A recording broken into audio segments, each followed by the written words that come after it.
practice to see how they've helped me to heal or not.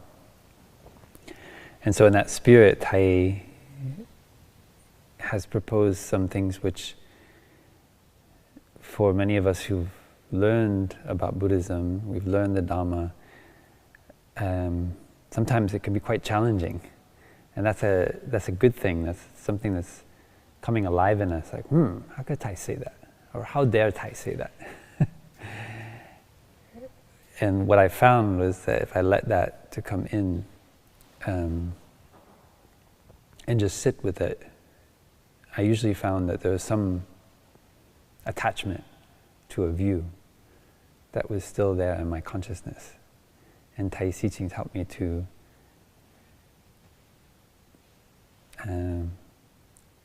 remove my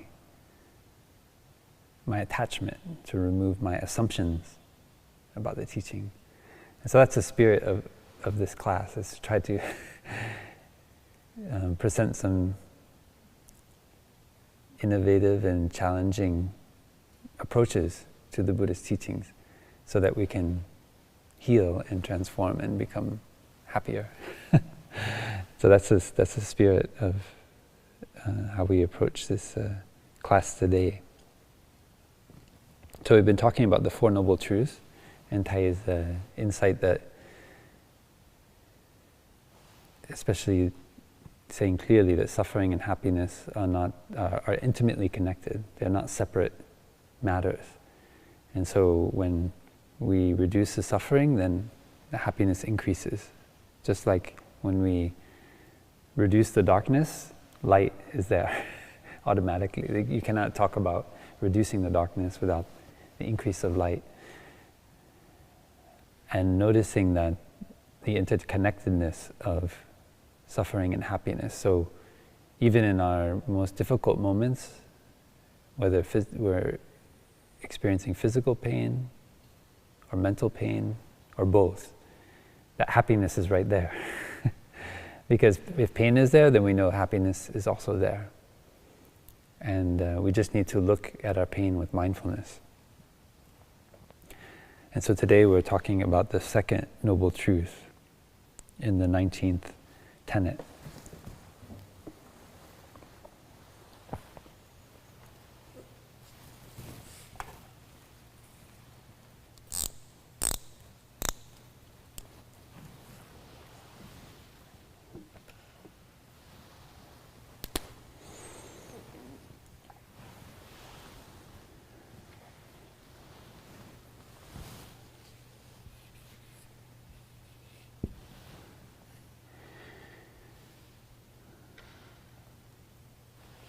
You should learn to see the second noble truth.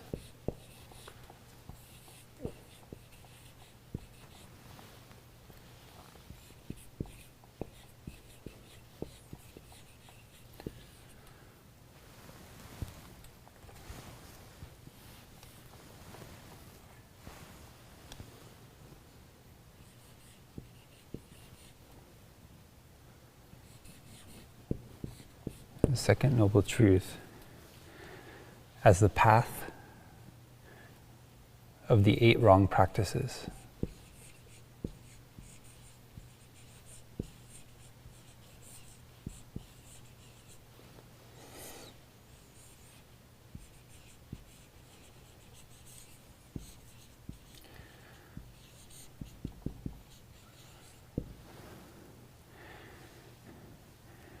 The deep cause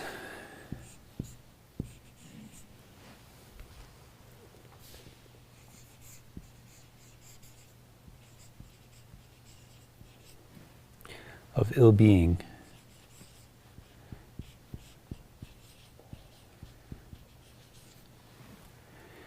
is not just desire.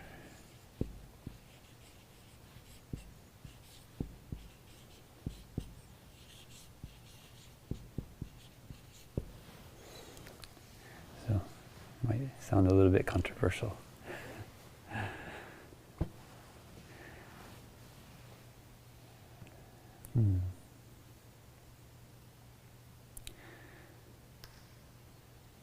So Tai has presented the Four Noble Truths as ill-being,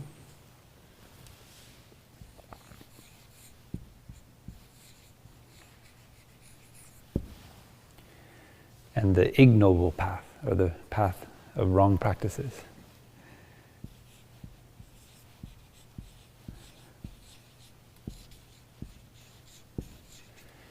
Well-being,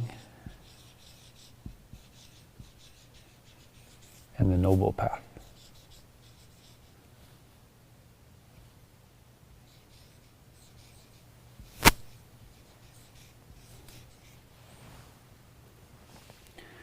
And I shared about how in Sanskrit, ill-being or suffering is called dukkha, and well-being is sukha.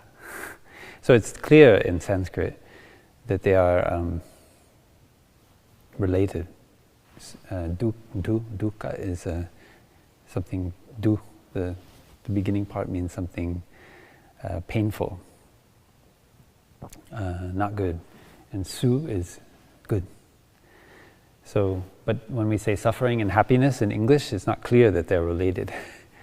You might think, this is my realm of suffering, and in that realm of suffering there's no happiness. And this is my realm of happiness, all the things that make me happy, and they don't have anything to do with my suffering.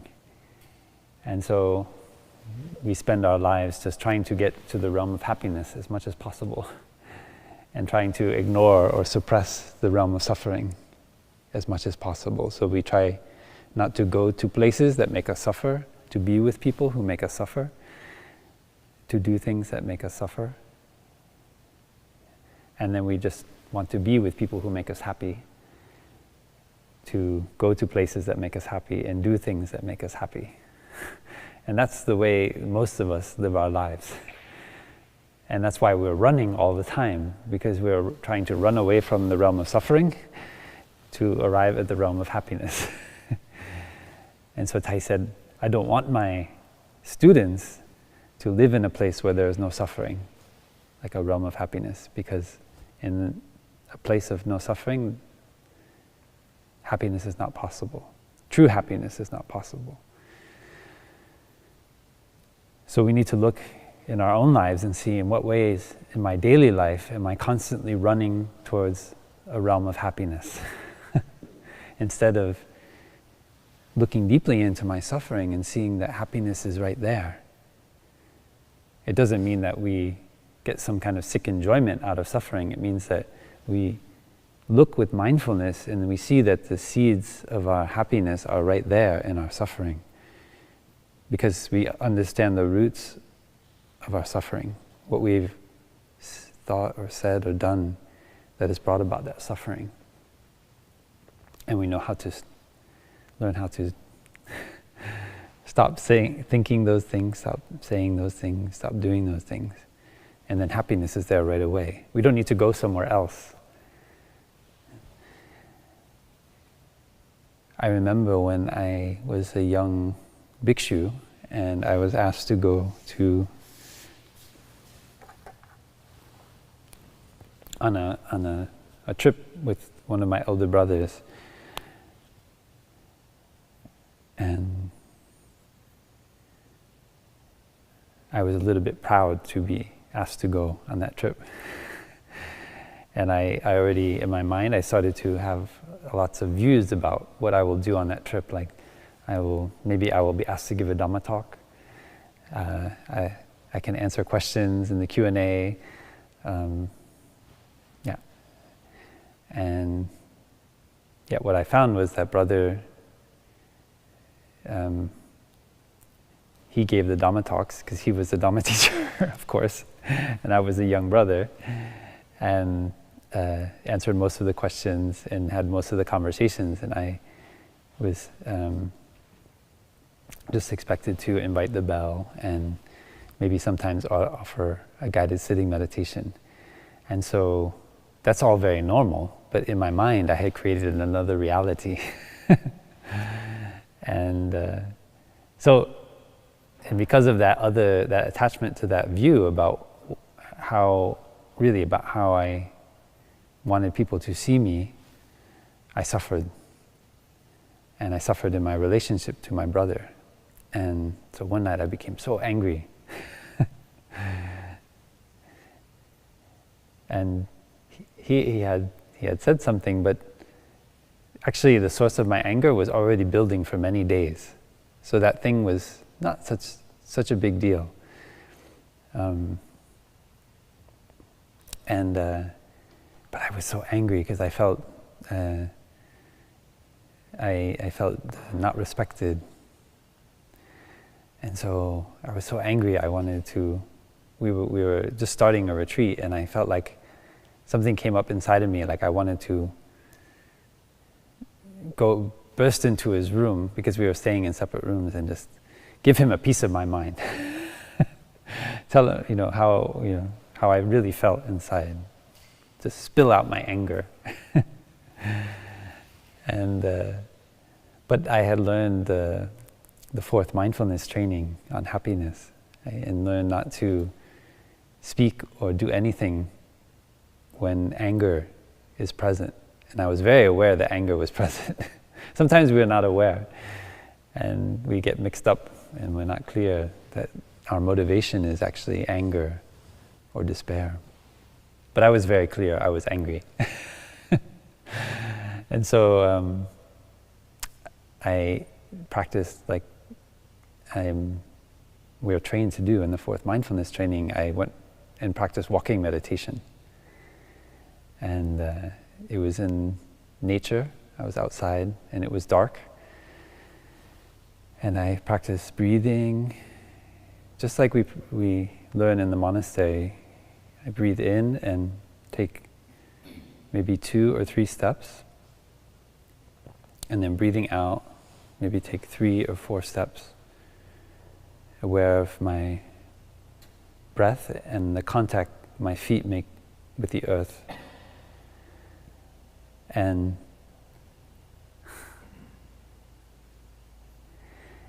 I was still angry. But what I noticed was that I noticed something I hadn't noticed before, which was there were spaces in which I felt no anger. So there were moments when, because of my thinking about what that brother had said or what he had done, and the clash between how I wanted to be seen and treated and how I felt, then that nourished my anger. But with mindful walking and really being aware of my body, I noticed that there were these spaces, sometimes just half a second, sometimes it was 2 or 3 seconds, where I actually felt no anger. And so what I somehow decided to do was to figure out, how can I grow those spaces? Like, instead of trying to push away my anger, what if I could make the spaces where I just didn't feel either happy or sad or angry or anything, just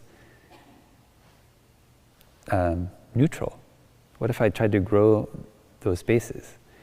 And so I did that. And I really saw how my thinking was nourishing my anger.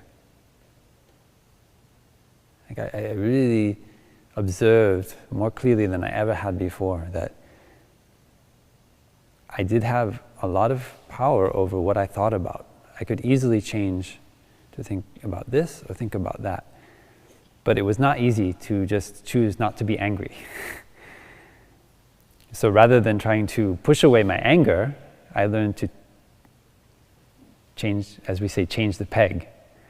So Tai uses the image of, in the old time, when you had 2 beams that were crossing, you put a hole in one of them, and you might have a peg to hold it and lock it into the other beam, made of wood. And when that wooden peg becomes rotten, then the structure of the building can become unsteady, and it could be dangerous. But if you take the peg out, it might fall apart. So a good carpenter would learn how to take a new peg and with a hammer put it over the old rotten peg, and by hitting the new peg into the same hole, they kick out the old rotten peg at the same time that they put the new one in.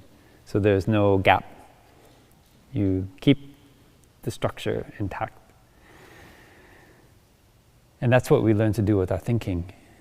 Except now, Thai updated it and said we can practice to change the CD, but now we don't have CDs anymore so much.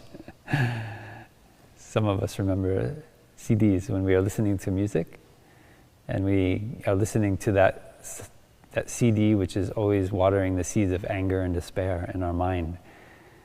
And we want to listen to something that brings us joy and lightness. And we just take out the CD and put a new one in. But now I think we need to change the playlist. Because people have a playlist on their phones, right? And you have a playlist which is for a certain mood maybe, or for a certain time when you have friends over, or when there are times when you're feeling not so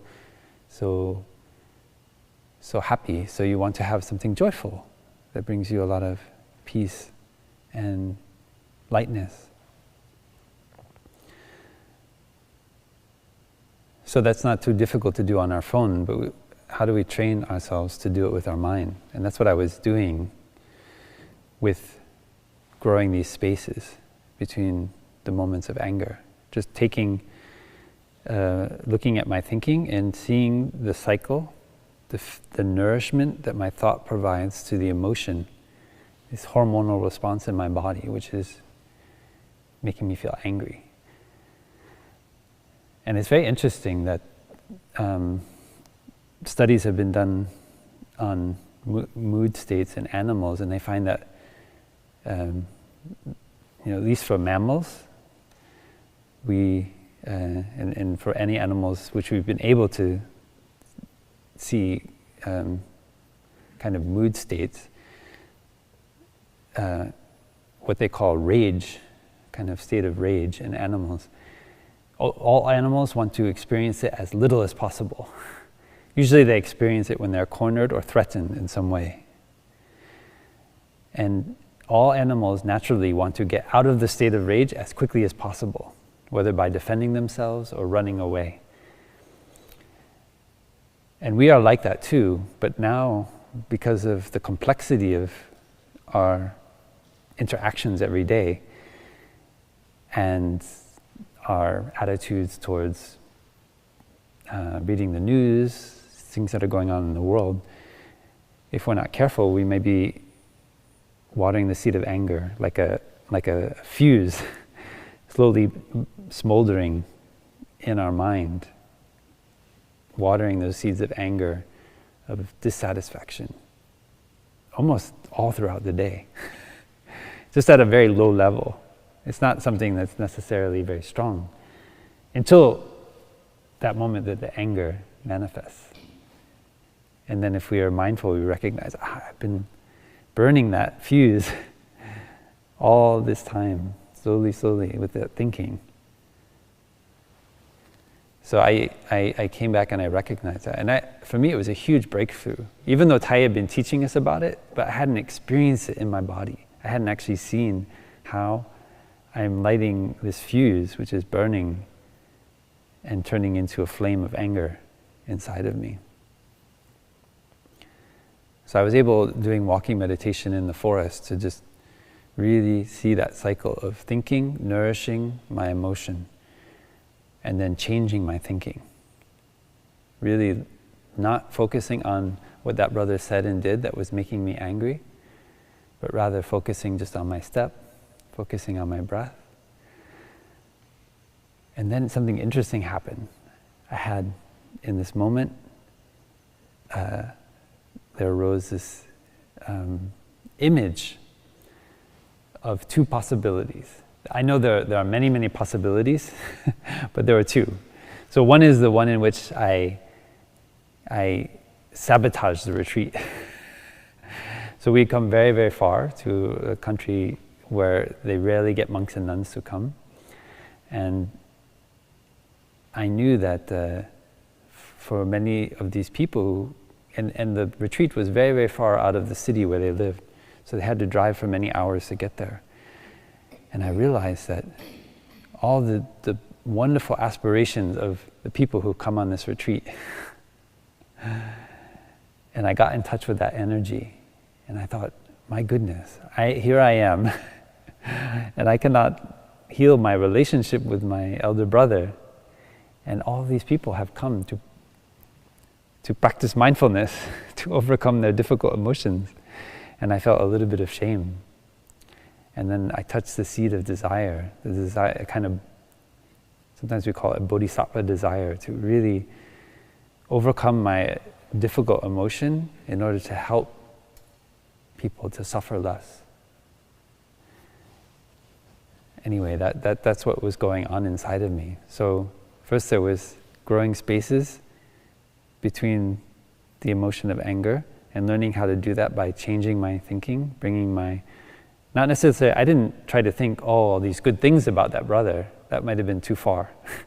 But I just instead brought my attention to my breathing and to my step and to the present moment. And then I called to mind all these people who are coming so far and taking time out.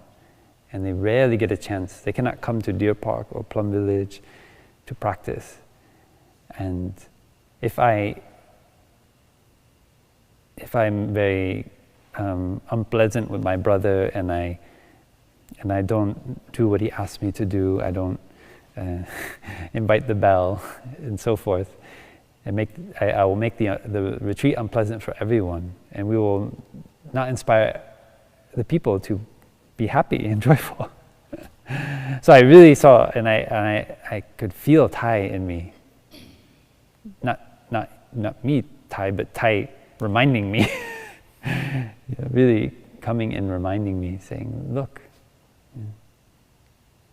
people look at you with the robe as a representative of the Dhamma. And so, if you are not up to be that representative of the Dhamma, then you need to come back to your practice. Take refuge in your breath. Take refuge in your step. And learn how to be in harmony. That is a hallmark of Plum Village practice. How to be in harmony with our brothers and sisters. If we can't live in harmony with our brothers and sisters, then how do we expect to help others live in harmony with their loved ones, with their children, with their colleagues? Yeah. So we are not perfect in Deer Park or in Plum Village, and we make each other suffer sometimes, but it's much, much less than outside, right? We have less material things, less possessions, and we practice to let go of our views. That is we have a collective consciousness, which is going in the direction of letting go of our view. So if we're in a meeting and somebody won't let go of their view, then the whole Sangha knows it. And we breathe with that person and we support them to help them let go of their view. Maybe in that moment they have pride and they can't see that they're stuck on their view. But if the Sangha collectively has that aspiration to let go, then we help one another. We provide the collective support to let go of our view. So that's why in the monastery, even though we are very sensitive, and when something happens that's a little bit out of harmony, we are very affected. And we think, oh my gosh, it's so horrible. But I love, Thai always reminded us that, but in the monastery, it's not so serious. Because we know out there how sometimes, somebody has an affair with another, a whole family can break up, the children can lose their mother or their father. Colleagues, sometimes in order to get ahead, to get a better position, they step on their other colleagues and so forth. There are very painful things happening. But we are lucky. In the monastery, we don't have titles. We're just a monk. And you become a bhikshu, but if you stick around, everyone becomes a bhikshu. And if you stick around, everyone becomes a Dhamma teacher. All you have to do is stay in the Sangha. So these titles are just for us to practice with, not as a kind of like authority to hold over our younger brothers and sisters. So that's how I practice in that moment. I learn to grow the spaces, change the playlists, bring my attention to my breathing, to my step, and then in that space arose this aspiration to really be a representative of the Dhamma.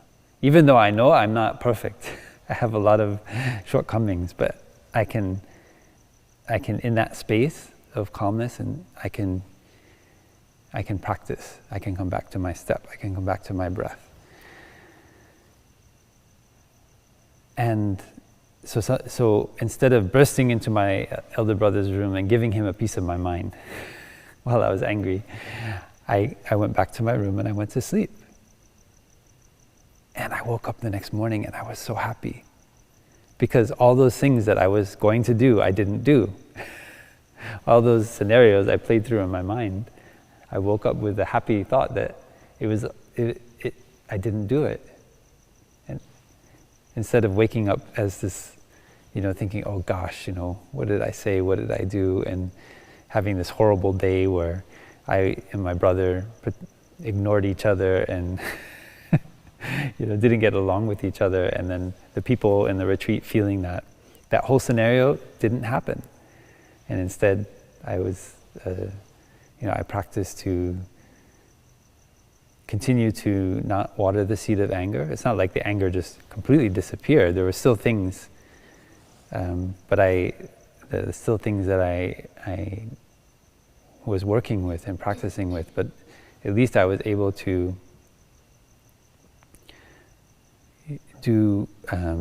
really be there and invite the bell for his Dhamma talk, to really be there for anything, to lead the walking meditation, to help people, to invite the activity bell for the retreat. And I didn't have to force myself. It's much more difficult to heal after a moment when we've spoken or done something out of anger than it is to not say or do that thing. This is a very important insight I've had in my own practice. The energy it takes to heal a relationship after you have said or done something out of anger is so much greater than the energy it takes to just not say or do that thing in the first place. When you learn that, then you learn, if you want to really be happy and peaceful, it's better just to, when you notice anger, just don't say or do that thing. Come back to your breathing, come back to your step. It's not because Brother Phap Luu says that, or because that's what the Buddha says.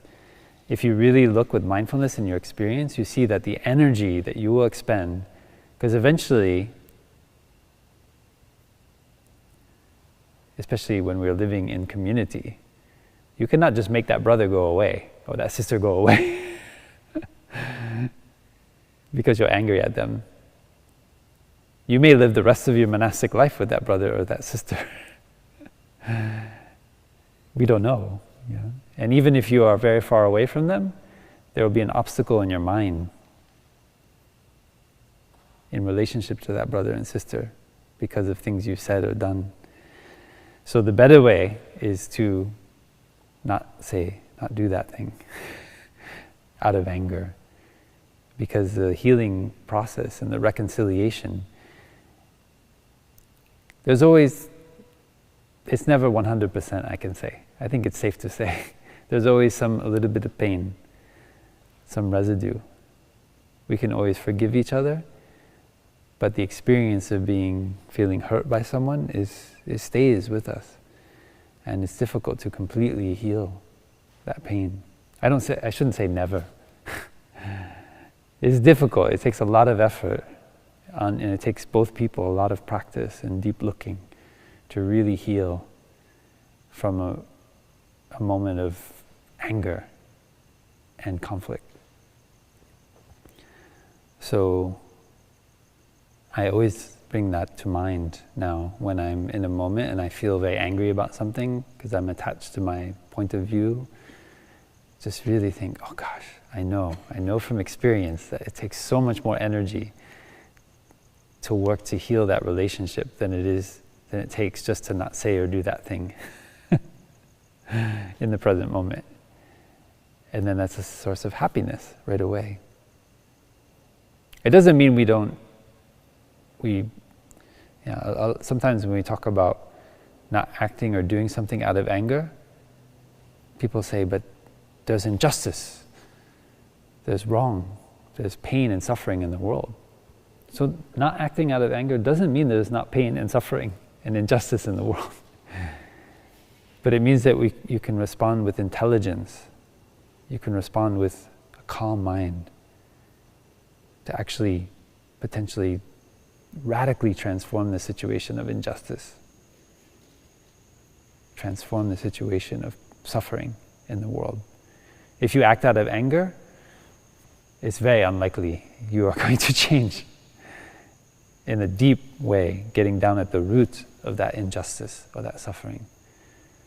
So learning to embrace the anger, to see its root, and then to learn to keep a calm mind, to master your mind. That is the practice of the Buddha. And that comes from a deep desire. So when we talk about the second noble truth as the path of the 8 wrong practices, it helps us to get away from what can be understood as a very narrow way of looking at the second noble truth, which is to say, you suffer because of your desire. It's like a young boy who wants to have an ice cream, and he knows the ice cream is in the freezer, and the father says, and the boy's crying and crying, "Daddy, why can't I have an ice cream?" And the daddy tells him, "You're suffering because of your desire." And what do you think that boy will do? Do you think he will suddenly be happy with the insight that his father has told him? If you have worked with children, you know that's not going to bring much happiness or transformation. And so inside of us, we all have that child too. So when we are suffering and then somebody says, "Don't you see? It's your desire that's making you suffering." And then we feel, And so this is Thay's insight.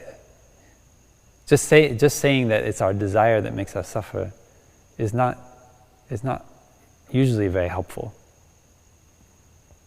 It's true that if we have less desire, we will suffer less. That is very true. So that insight is correct. But we also have positive desire. We have the desire to help people to suffer less.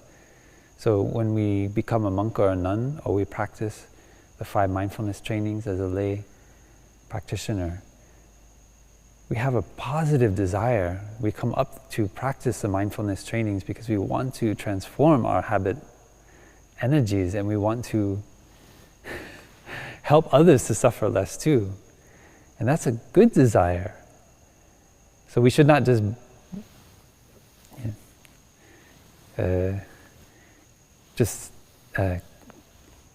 label desire as something that we need to get rid of altogether. When somebody is caught in a deep depression, and this is very more and more frequent in our world today. Young people, older people are paralyzed with depression, and they cannot even get up the desire to get out of bed. They're lying there and maybe sometimes so angry at themselves because they cannot physically just even get out of bed. Their depression is so great. And even they beat their chest saying, why is it like this?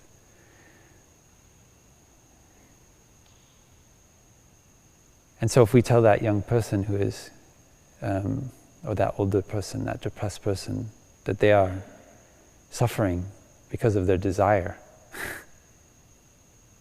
it's difficult to see how that will help.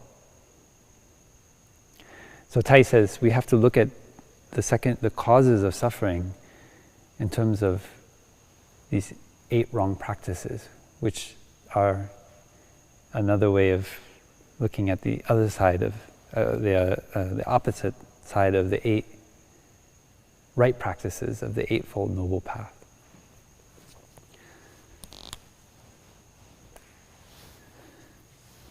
So already for a few classes we looked at, right, we have view.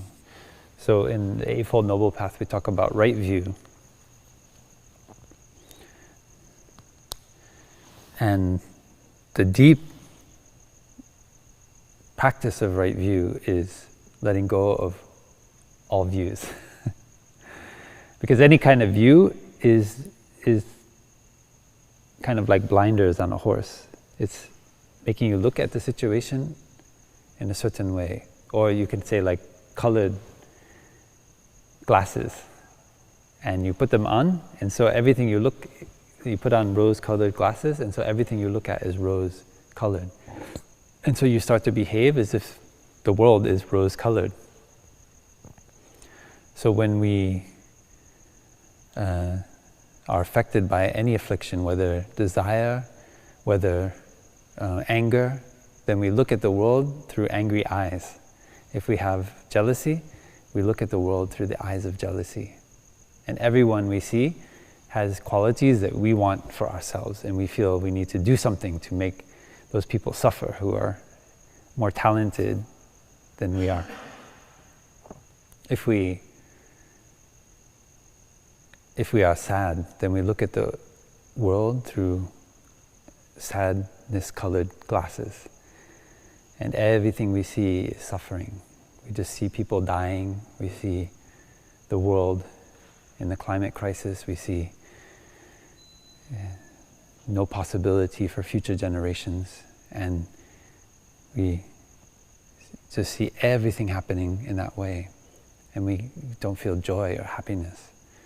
So with the practice of right view, we learn to take off these glasses of sadness, take off the glasses of anger, take off the glasses of despair, and learn to just see things as they are. Notice how we're grasping onto a view. So wrong view, we can look at all of our views, whether a political view, whether a preference for this food and not that kind of food, for maybe you are someone who keeps your room very tidy and clean, and then you have a roommate and they are very messy and you suffer so much because you have the view that your room should be very tidy. All these ways of looking at the world are potential sources of suffering when we continue to grasp onto them. So it's not just our desire which is causing suffering, it's our wrong view.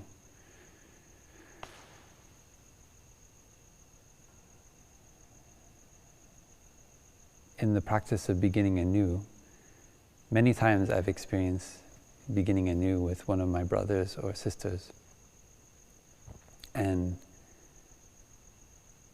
if we both practiced according to the practice of watering the flowers, then expressing a regret, and then learning to express our perceptions about something they've done that has hurt us, I always feel like I've let go of many wrong views at the end of that beginning anew practice. Just by listening to my brother, it doesn't mean that we've let go completely of all of our views about each other or about ourselves, but by the practice of sharing, instead of sitting in that anger, learning how to share positive things about that person, and also expressing the things that we know we've done that have not been so skillful. And then sometimes also sharing what we've experienced. Even if our perceptions are wrong about that person or what they've said or done, we've had a real emotional experience, and so we want to share that. That's a valid thing. Oftentimes, in reconciling with someone, we get so caught up in like, you did that. No, I didn't. Yes, I did. No, I didn't. And it becomes a intellectual argument, or trying to dispute the facts, and there's no healing that can take place. And I very much had that mind, so I've learned to let go of it and say, it's not important. It's not so important what the facts are. What's important is that my brother has really had an experience of suffering, or anger, despair, something like that. And something I said or did has in some way contributed to that. So that might be a wrong perception, but the experience I can recognize as being valid. My brother or my sister has not invented that experience, that unpleasant feeling that they've had. And that's a great realization, to really just validate, you've really had this experience. Like, I really recognize that. Rather than trying to defend yourself and say, no, I didn't say that, I didn't mean that, I didn't do that, I didn't intend that. But rather just recognizing and validating that person's experience in a genuine way. Saying, I see that you're not just doing this just to play some game with me. You really had this experience, and I want to recognize that. That's very helpful. Because when we argue about the facts, actually the person feels like their experience is being invalidated. Like, you don't believe, you're trying to invalidate my experience of anger or despair. That's really happened to me, whether or not I've had a wrong perception or not. So this is why the practice of letting go of our views is so important. Yeah, not getting caught in, no, it's like this, no, it's like that, no. But rather stepping back from that all and just recognizing what really is, which is experience. There is experience. It's another way of looking at what the Buddha said. In fact, the word Vedana, which is usually translated as feeling, can also be translated as experiences. And the First Noble Truth can also be understood in that way. There is experience. So our thinking, our theories, our imagination, this can be, it can go here, it can go there, illusory. But there is this real experience of happiness, of suffering, and the Buddha was helping us to see that in order to heal and understand our mind. When we get deep into the teaching, we also get the insight that suffering, that experience is also illusory. That is when we go very deeply into the Mahayana teaching. We see that everything is like a foam, like a bubble. And even our lived experiences, if we take them too much to be real, we get attached to them. And we can get attached to our suffering. My suffering. One brother, I know in Plum Village, used to say that. That's my suffering. Don't touch my suffering. And we grasp onto our suffering and we hold on tight, and it makes us who we are, our suffering. And we don't want anyone to take it away. And so we suffer even more, grasping onto the suffering that we won't let go of. So that's another kind of wrong view. So the Mahayana teaching of seeing all things, including our suffering, as illusory is not for the purpose of negating our suffering, but for the purpose of letting go, not grasping onto it. Bringing the light of mindfulness to it to see that there are causes and conditions for that suffering to arise. And those causes and conditions,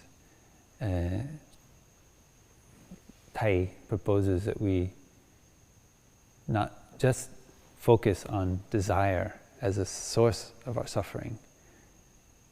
If we desire less, we will suffer less. That is very clear. But it is not always helpful just to say to someone, you suffer because you desire. Sometimes we are able to let go, but when we are caught by desire, we don't see that it is our wrong view, our wrong thinking, our wrong actions, our wrong speech, and so forth, which is contributing to that suffering. And that can be very helpful, because we can let go of the view. We might not be able to let go of our desire right away, but we can let go of that view. You have a moment of awakening, and you say, actually I don't need that to be happy. I don't need to think that way. So when we learn, for example, about the history of the United States, and we see that this country could not be as it is today without the African slaves being brought over to support the economy.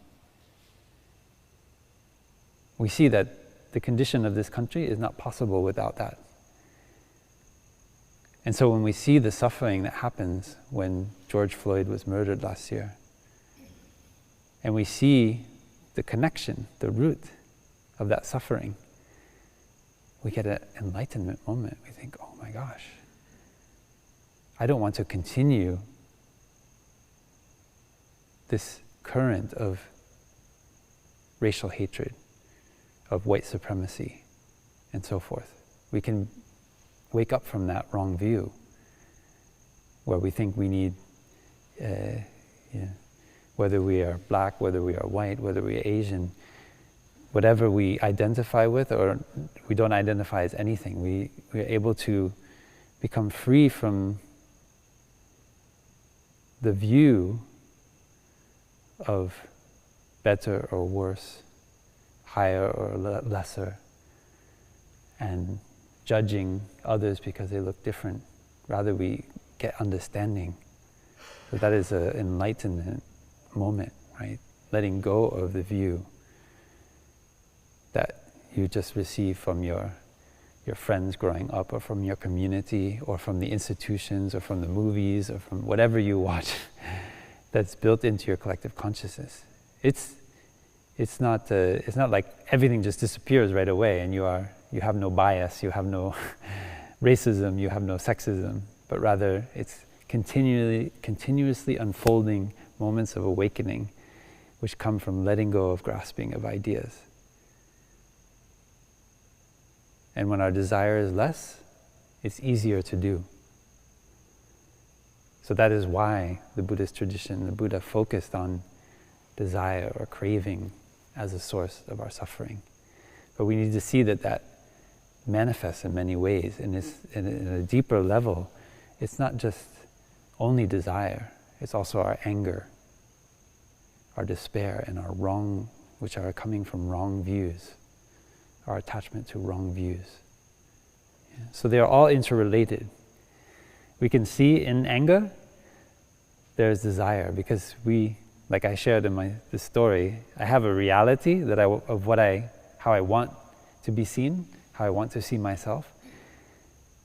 But my brother doesn't behave in that way, according to my view, and so I suffer, and so the anger arises. So my desire to be seen in that way is contributing also to the anger.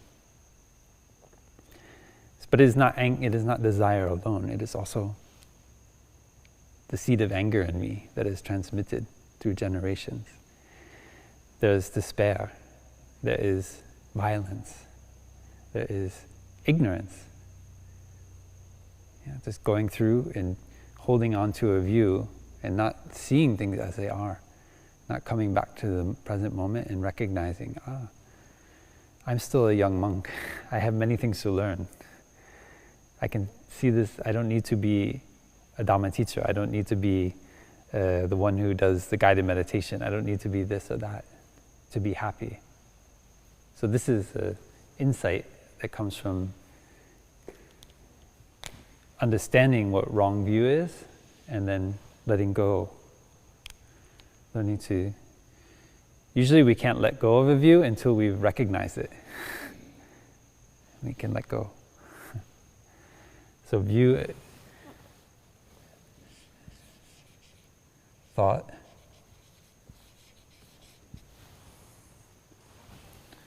action, speech,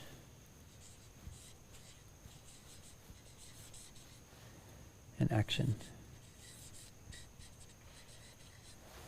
Body, speech, and mind.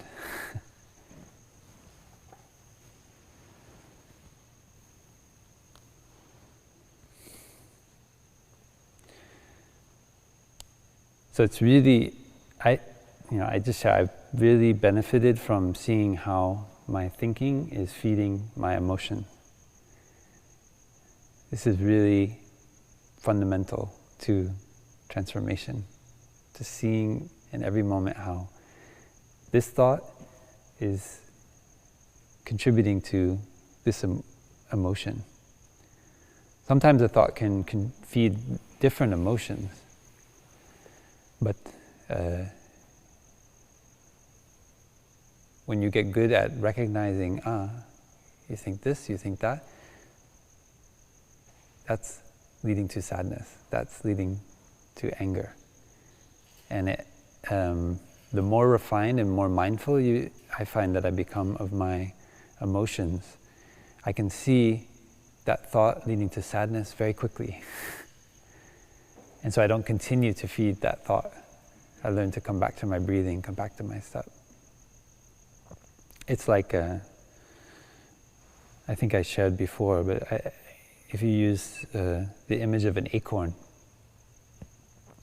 when the acorn puts out its root and its first little leaves, if I come along with my foot and I just gently kick that acorn aside, that it won't have a chance to manifest into an oak tree. It will lose the opportunity. Or I pick it up and I put it in a plastic cup. So with very little effort, I can arrest the development of the acorn into an oak tree. But if I come to a full-grown oak tree, which has been there for 30 years, it's very difficult for me to stop the growth of that oak tree. I cannot just push it over or, kick it out of the way. It's solid, it's there. So the same is true of our emotions. When we see it in its seed form, our anger, it's very easy to be mindful of it and to change our thought. But once anger has grown into a big oak tree in our mind, in relationship to somebody who causes us, we believe is causing us difficulty, a family member, the oak tree of our anger is huge, and it's really difficult to remove it. So we have to practice first a lot of mindful breathing, mindful walking. Maybe we need to come to the monastery. Many lay friends, I heard, are signed up to join us for the 3-month Rains retreat here at Deer Park. I think we start on October 17th, and I heard maybe 14 or 15 friends are coming to stay. They intend to stay for the whole winter retreat. And it made me very happy to hear that, because that means you recognize there's some kind of oak tree going on, and I need to really take the bath of the big Sangha and every day be nourishing good seeds like joy and happiness, and building stronger the seed of mindfulness in my consciousness so I can embrace. And unlike the case with plants, with our emotions, we can they can go the other way too. They can become less and less. That's why the Buddha also used the image of a fire. When you remove the fuel from the fire dies down. And that is nirvana, the cessation of the flames of our afflictions. So learning to remove the fuel. So when we come, maybe there's a huge bonfire going on inside of us, or at least the fuel is ready for a big flame to happen. And so we know it's very dry. It's like the wildfire season right now. We're having a backpacking retreat starting on Sunday. And 2 nights ago, before I went to bed, I got the message from Kenley that the national forests in California are all closed because of the wildfires in the north of the state.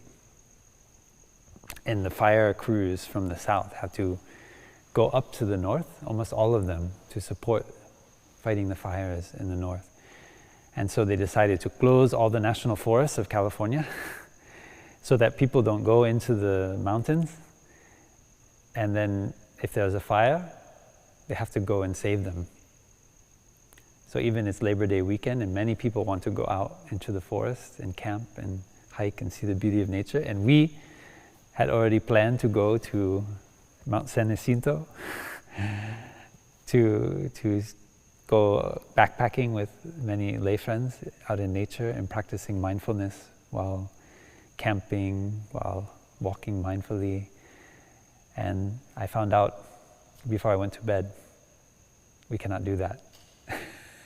We cannot go to Mount San Jacinto because the fires are raging and the fuel is there. It's ready to catch flame, and there are not enough. Just like when we don't have enough mindfulness and inside of us there's a lot of fuel for our anger, it's very easy for the fire to take over and burn all over within our body and our mind. And during that time, what we say, what we do, motivated by that anger, can cause so much damage to ourselves and to our loved ones. So in the same way, Mother Earth has a lot of fuel in the mountains in Southern California, and the firefighters are mindful of the fact that they don't have enough capacity to fight the fires in the north and a fire in the south if it starts. So they learn to, okay, let's not go into that area. Let's not have people there. Let us learn to be aware of what our capacity is and ask people to support us in our practice. That's just like in the monastery, when we know somebody is making us angry over and over again, we can go to that person and ask them to support us as a kind of peace treaty that we commit to with that person, not to water the seeds of anger in the other person. And so we can support one another. So by not going to the mountain, we support the firefighters. So we decided to change the backpacking trip, and we do it here at Deer Park. And we will go up to Daly Ranch and Dixon Lake and hike around in Daly Ranch and maybe camp up on Escondido Rock. And so we learn to change. We learn to be skillful with the situation because we know here we are safer and we will not cause a problem for the firefighters by going into the backcountry. And in the future, when the fire risk is less, we can still go. Just like when you are very dry and there's a lot of fuel for anger inside of you, you know that is not the time maybe to see that person or to go into that situation. But later on, when you are calm, you're peaceful, you have a lot of joy, then you know you are ready to meet that situation, to do that thing. You have more stability, more solidity. Maybe we can listen to a sound of the bell.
So these body, speech, and mind, these aspects of our right or wrong practice.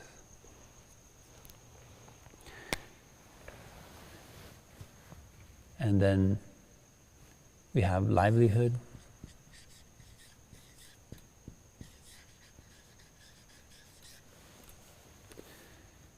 right effort or diligence,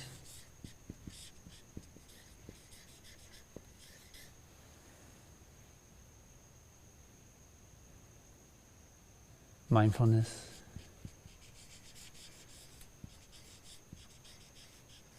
and concentration.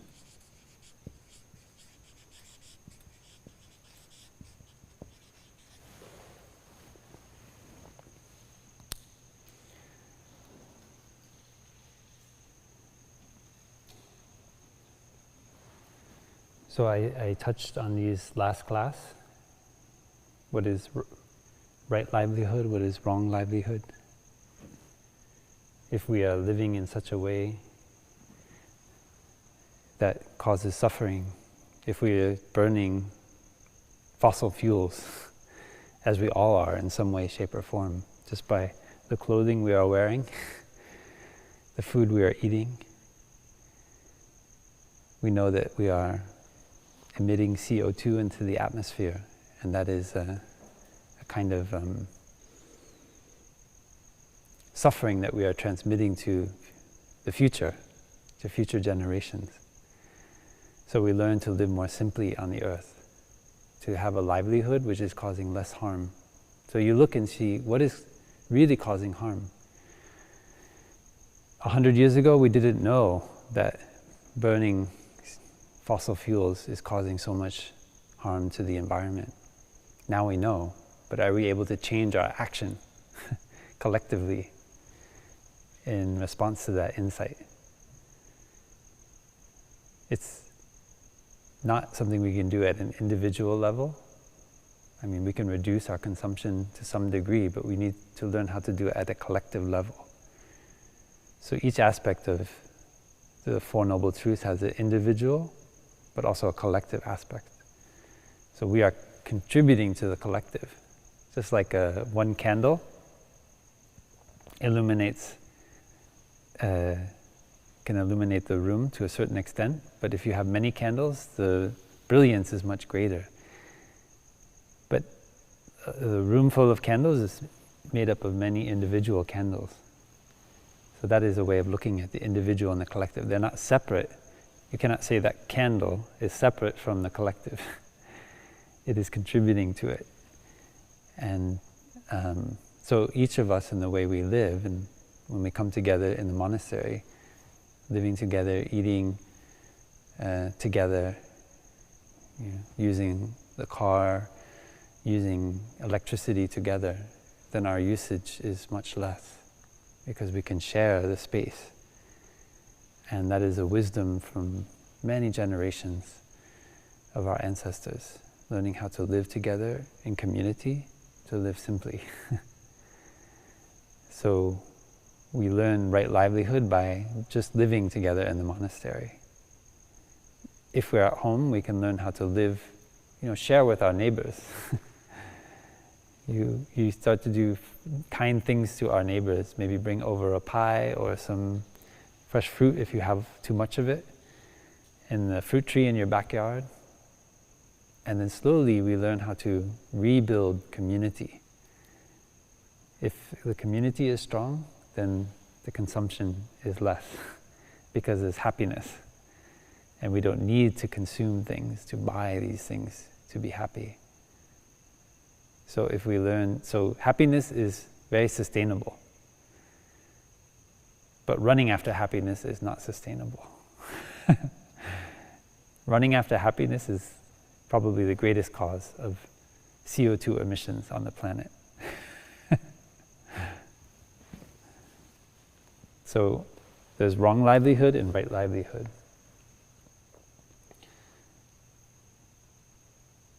Diligence. Today we trust in and put our faith in scientific inquiry. but we don't always know what is the result of our inquiry. So we have to look deeply and see, do we want to make a bomb? Or do we want to understand how to reduce suffering in the world? So we can be very diligent, very intelligent, and learn ways to make more destructive things for the planet. Our ability to burn fossil fuels came from insight, came from diligence. The question is that effort that's made to learn how to extract the fossil fuels really for the long-term benefit of human beings? That is a question we are asking ourselves now. It seemed like at first it was, but if we look more deeply, we see that we're changing the very atmosphere of the planet. And that is an insight that some of us had, maybe 50 years ago, or even longer, but it didn't seem so important. But now, because of our addiction to that source of energy, the suffering has become huge. And not only the physical suffering, but the mental anguish of dealing with the climate crisis is huge. Previous generations, they grew up thinking things are only getting better. The health system is getting better. People are living longer. People are healthier. They have more freedom. And now young people grow up with the possibility that they won't have a beautiful planet to enjoy throughout their lifetimes, and that their children maybe even less so. So this is, we cannot say, of course we only live maybe 50 years, 60 years, 80 years, 100 years, if we're lucky, a little bit more than 100 years. And so everyone can say, well, it's not my fault, I didn't start burning the fossil fuels. But here we are in the situation, and we continue to do it. So we need to recognize that we are not just this separate self, just this individual who is born at this date, living at this time, and say, oh, those are the ancestors, they made all those mistakes. We can blame it on them. And we don't get anywhere. So we need to look with the eyes of non-self. That is right diligence. Seeing that I'm not this separate self, but rather I am part of a continuous flow, and I inherit the actions of my ancestors as well. But I also inherit, because I've encountered the Dhamma, I learned how to let go of my views, I have the possibility of transforming the situation, consuming less, learning to have less desire, having less suffering.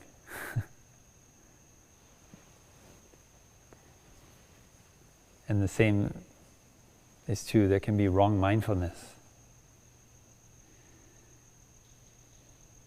A sniper is very mindful of where they're shooting. But is that the kind of mindfulness that brings about transformation and healing? So in what way are we using our intelligence to hurt or harm others? This can be wrong mindfulness. So these are all contributing. So what Thai wants to do is to see that actually there is an ignoble path, and that it's not just enough to say that ill being is born from desire, and that if we get rid of our desire, then we are free from suffering. We need to look at it as a whole host of afflictions that are brought about by actions which are harmful. Actions around wrong view, wrong thinking, wrong speech, wrong action, wrong livelihood, wrong diligence, wrong mindfulness, wrong concentration. To notice that it is this complex interplay of many different kinds of emotions which are all related to our craving,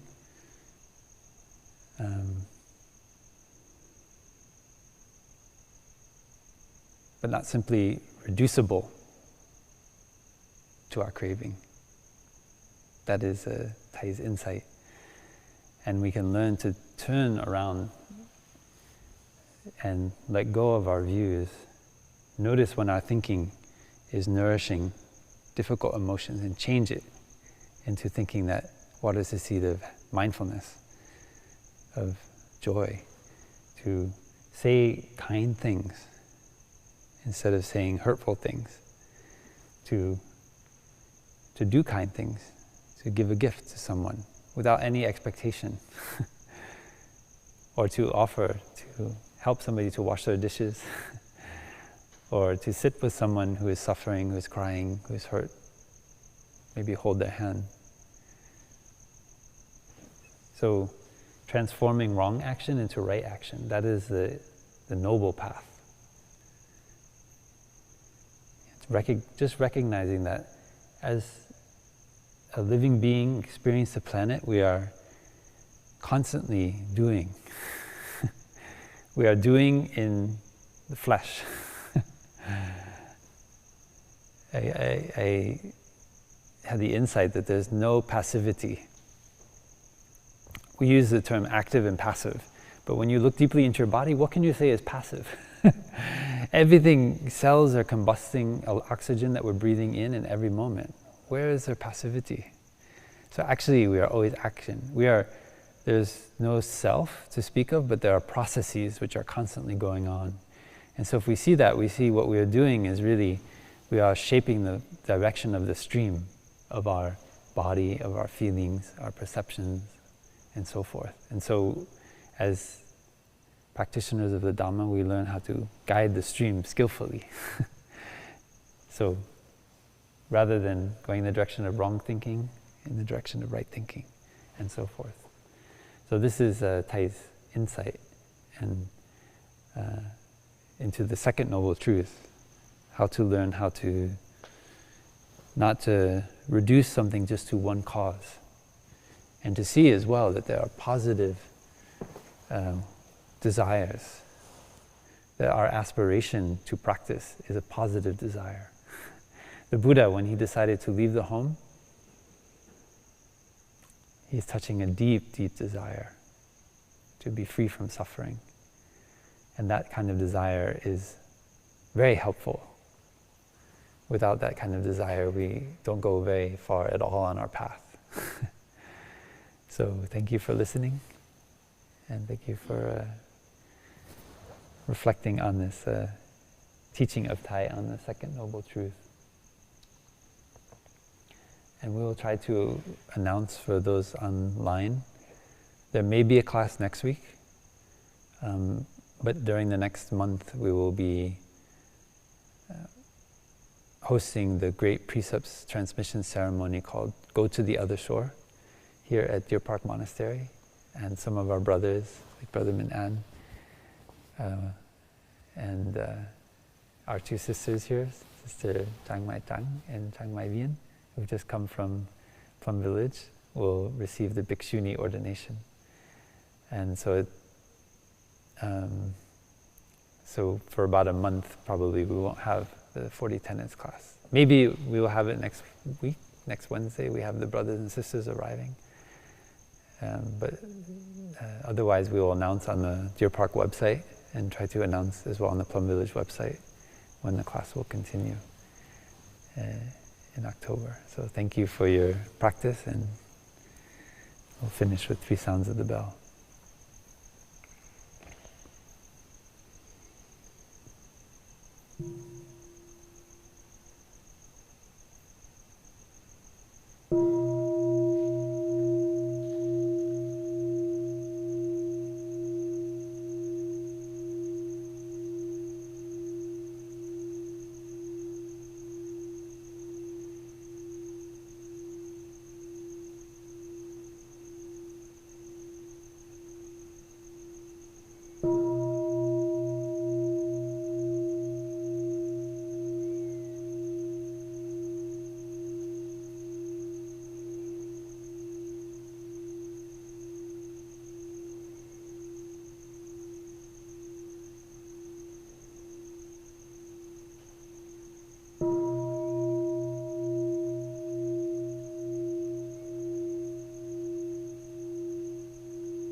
now planning to have the backpacking trip here close to Deer Park. If there are any sisters who want to join even